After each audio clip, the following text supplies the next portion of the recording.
ಕನ್ನಡದಲ್ಲಿ ಈಗಾಗಲೇ ಒಂದು ಯುದ್ಧಕಾಂಡ ಸಿನಿಮಾ ಆಗಿದ್ದು, ಆ ಸಿನಿಮಾದಲ್ಲಿ ರವಿಚಂದ್ರನ್ ಅವರು ನಟನೆ ಮಾಡಿದ್ರು. ಈಗ ಹೊಸದಾದ ಯುದ್ಧಕಾಂಡ ಶುರುವಾಗಿದೆ. ಕೆಲವು ವರ್ಷಗಳ ಹಿಂದೆಯೇ ಇದು ಶೂಟಿಂಗ್ ಪ್ರಾರಂಭವಾಗಿತ್ತು. ಆನಂತರ ನಿಧಾನವಾಗಿ ಟೇಕಪ್ ಆದ ಸಿನಿಮಾ ಈಗ ಬಿಡುಗಡೆಗೆ ರೆಡಿಯಾಗಿದೆ. ಏಪ್ರಿಲ್ 18ಕ್ಕೆ ಈ ಸಿನಿಮಾ ಥಿಯೇಟ್ರಿಗೆ ಬರಲಿದೆ.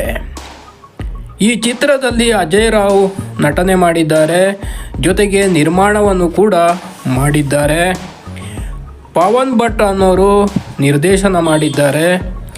ಇದೊಂದು ರೇಪ್ ಆ್ಯಂಡ್ ಮರ್ಡರ್ ಕಥೆಯ ಸುತ್ತ ತಿರುಗೋ ಕತೆ ಅಂತ ಹೇಳಲಾಗ್ತಾ ಇದೆ. ಅದರ ಒಳಗೆ ಏನೇನಿದೆ, ಕತೆಗಳು ಹೇಗೆ ಬಿಚ್ಚಿಕೊಳ್ತಾ ಇದೆ, ಏನು ಹೊಸ ಥರ ಇದೆ ಅಂತ ಥಿಯೇಟ್ರಲ್ಲೇ ನೋಡಬೇಕು. ಈಗಾಗಲೇ ಟ್ರೈಲರ್ ಬಿಡುಗಡೆ ಆಗಿದೆ. ಅಜಯ್ ರಾವ್ ಅವರು ಈ ಸಿನಿಮಾದ ಪ್ರೆಸ್ ಮೀಟಲ್ಲಿ ಸಿನಿಮಾ ರಂಗದ ಕತೆಗಳು ವ್ಯಥೆಗಳನ್ನೆಲ್ಲ ಹೇಳ್ಕೊಂಡಿದ್ದಾರೆ. ಆನಂತರ ತಮ್ಮ ಸಾಲದ ಬಗ್ಗೆ ಕೂಡ ಹೇಳ್ಕೊಂಡಿದ್ದಾರೆ. ಸಿನಿಮಾ ಸಕ್ಸಸ್ ಆದರೆ ಇವರಿಗೆ ಬದುಕು ಮತ್ತೊಂದು ಲೆವೆಲಿಗೆ ಕಟ್ಟಿಕೊಡಬಹುದು. ಈಗಾಗಲೇ ಇವರಿಂದ ನಂತರ ಬಂದವರೆಲ್ಲ ದೊಡ್ಡ ಮಟ್ಟದ ವಿಜಯವನ್ನು ಸಾಧಿಸಿದ್ದಾರೆ.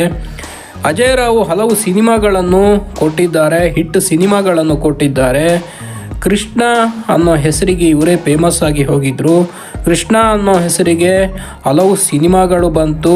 ಆ ಸಿನಿಮಾಗಳೆಲ್ಲ ದೊಡ್ಡ ಮಟ್ಟಿನ ಯಶಸ್ಸನ್ನು ಪಡೆದುಕೊಂಡಿತ್ತು. ಹಾಗಾಗಿ ಅಜಯ್ ರಾವ್ ನಿರ್ಮಾಣಕ್ಕೂ ಇಳಿದರು. ಯುದ್ಧಕಾಂಡ ಸಿನಿಮಾ ದೊಡ್ಡ ಮಟ್ಟಿನ ಯಶಸ್ಸು ಕಾಣಲಿ, ಆ ಮೂಲಕ ಮತ್ತಷ್ಟು ಹೊಸ ರೀತಿಯ ಸಿನಿಮಾಗಳು ಅಜಯ್ ರಾವ್ ಬ್ಯಾನರ್ ಮೂಲಕ ಬರಲಿ. ಮತ್ತೆ ಇನ್ನೊಂದು ಸಿನಿಮಾದೊಂದಿಗೆ ಮತ್ತೆ ಸಿಗೋಣ. ನಮಸ್ಕಾರ. ಚಾನಲ್ ನೋಡ್ತಾ ಇರಿ, ಸಬ್ಸ್ಕ್ರೈಬ್ ಮಾಡಿ, ಶೇರ್ ಮಾಡಿ, ಲೈಕ್ ಮಾಡಿ. Thank you.